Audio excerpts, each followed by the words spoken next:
How y'all bees, beautiful people? What's good? This bees your girl Divine Karma coming in with another message for today. More of an experience. I send you peace, light, love, and harmony as I always do about this time. Why? Because Divine Karma loves you, baby. All right?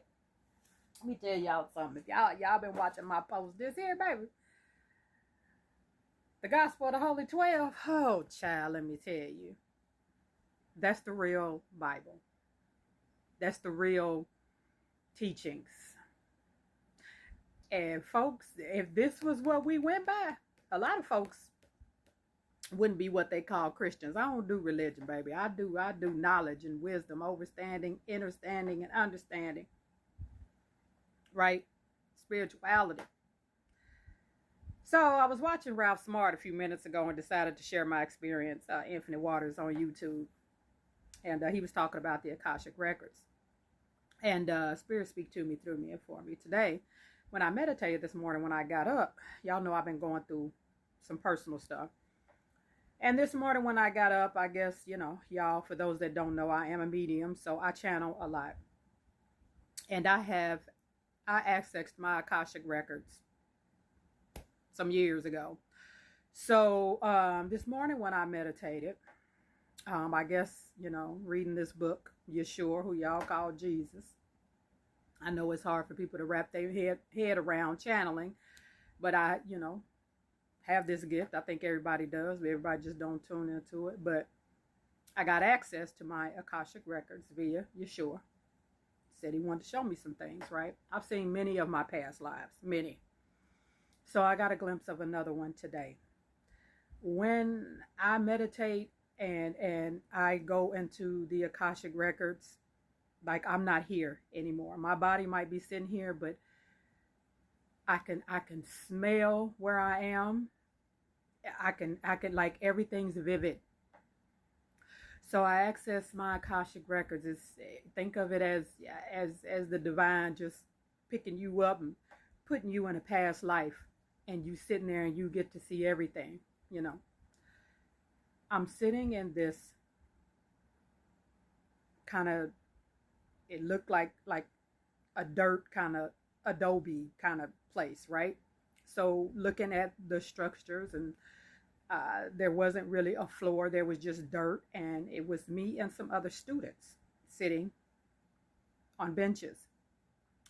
And we were in some kind of mystery university, whatever you want to call it, right? So it wasn't a lot of us. The benches was like I said, the benches was like from ancient Kemet times, way back, right?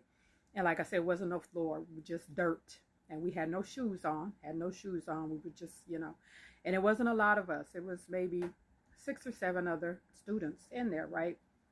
And I'm sitting, there's two sides, some benches over here, some benches over here. I'm sitting on the left side in the very, very first row by myself.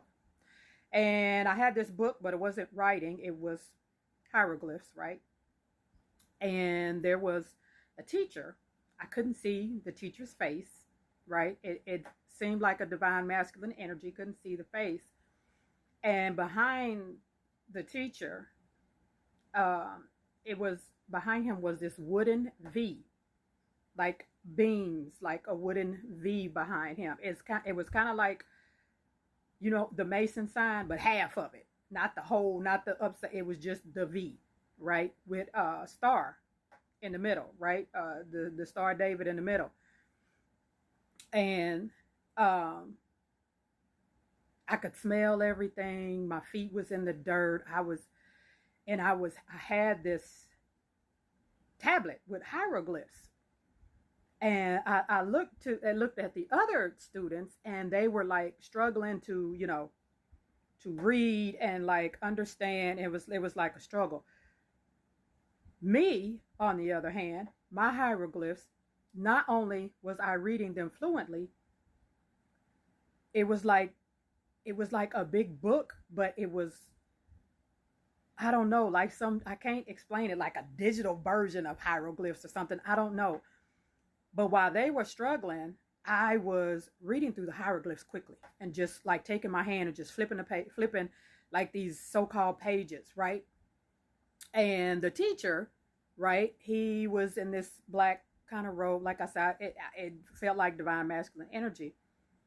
And he looked at me, and when he looked at me, my eyes, for some reason I could see my reflection in him.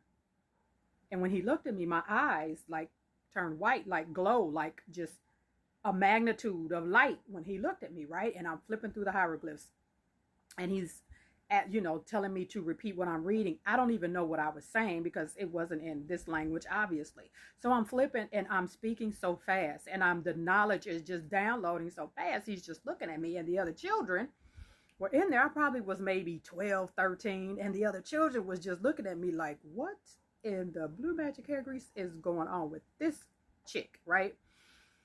And it was like, when he looked and my eyes just turned white, and there was this light in my eyes, right? He looked at me with this look, and I was just like uttering everything, just going super fast, all the hieroglyphs, just reading them off, and not just reading them. Like I was downloading the information and the messages and speaking them like in a way that it was more energetic than anything. So did that. It was time to go. I closed my book, right? And I set the book down. And the man was still standing, the teacher still standing up there. All the other, children, they ran out. I was the last one to leave the building. I ran out, right? When I ran outside, I got outside the door. There was like a little bitty porch and one step down. I stepped down, right? And I was about to walk off, right? All the other children was gone. I was about to walk off. And I guess, my gifts kicked in, and I felt a presence behind me, and whoever it was, I felt they had threw a dagger at my back.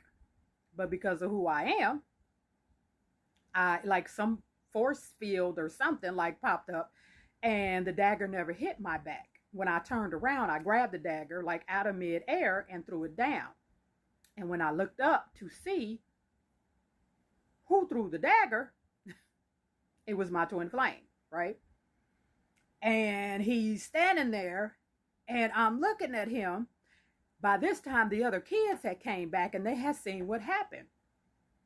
And like two of the kids and the teacher had came outside, and two of the kids was whispering. They kept saying, she's the chosen one. She's one of those chosen ones, right?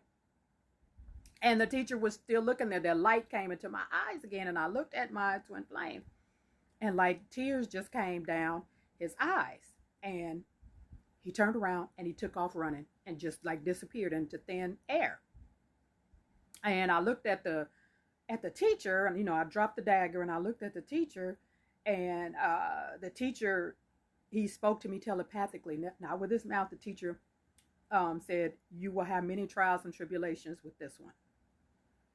He's not ready. He doesn't understand.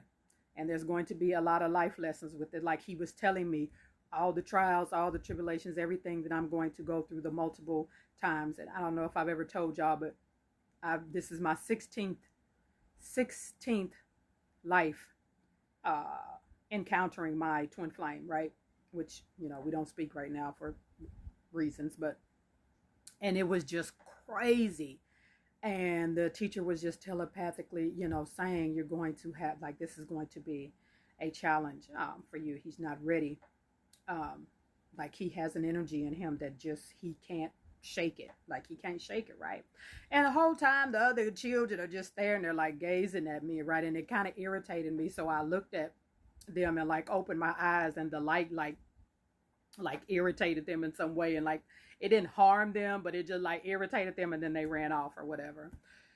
And then I came back.